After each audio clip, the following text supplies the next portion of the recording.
du am. man foofu laay wax quoi si côté psychologie si biir lamb ji. di bëggee ñëpp di xaar nag moo très cher Abo Fiw. jaajëf ñu ñëw ci biir combat bi. kontaan ci yow bu baax a baax a baax a baax ci yow laa jëm directement ci yow laay dem directement dégg nga liñ fi wax yëpp loo wax ci liñ fi wax yëpp. waaw Modou Mbaye dañuy nuyuwaat xam nga ñi ñuy seetaan ñëpp quoi xam nga Modou Mbaye di santaat yàlla encore une fois bu baax a baax fu mu toll nii moom jour yi mooy ñaata. 4 te sama adversaire new fii amuñu loo xam dañu fiy wax loo xam ne xam may bàyyi ba jour bi li ma doon wax ak moom fii bu ñëwee ma def ko. yaa ngi comprendre.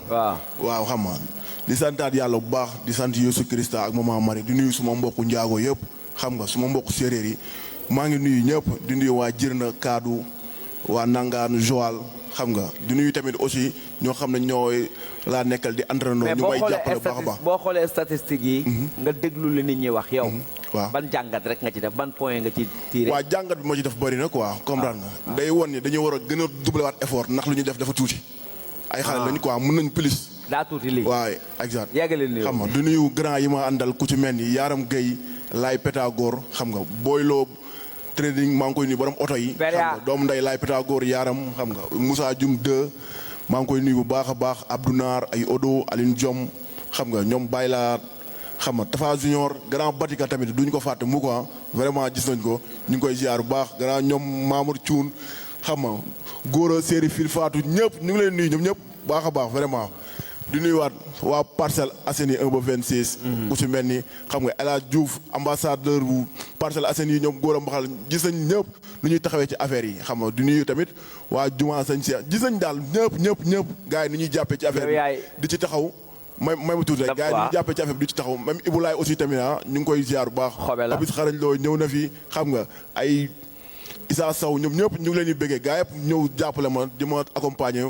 pour le 15 ñu dem indi ndam li ñëw xam nga Parcelles amuñu seen fay Grand Médine Grand Yoff ñëpp gis nañ Soprim Grand Dakar gis nañ taxawaay bi yëpp daal. vraiment di nuyu tamit Ousmane si xam nga si Diasner di ko wax mu jàpp ci affaire bi comprendre nga ay ñoom ku si mel ni Pape Alioune Ndiaye Ngañ Dagasana ñu ngi koy woo aussi tamit waa gis nañ ko bu baax a baax vraiment xam nga di nuyu tamit le président Modou Xarañ Lo ñu ngi koy nuyu góor gi si Dieng aussi dama ñu ngi koy jox loxo bu baax a baax di ko ziar.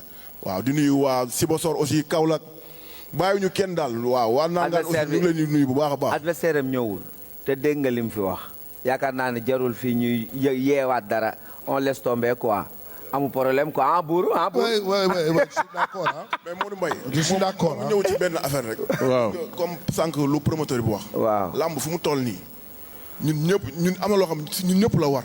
muy am compréhension. tey dafa doon am compréhension.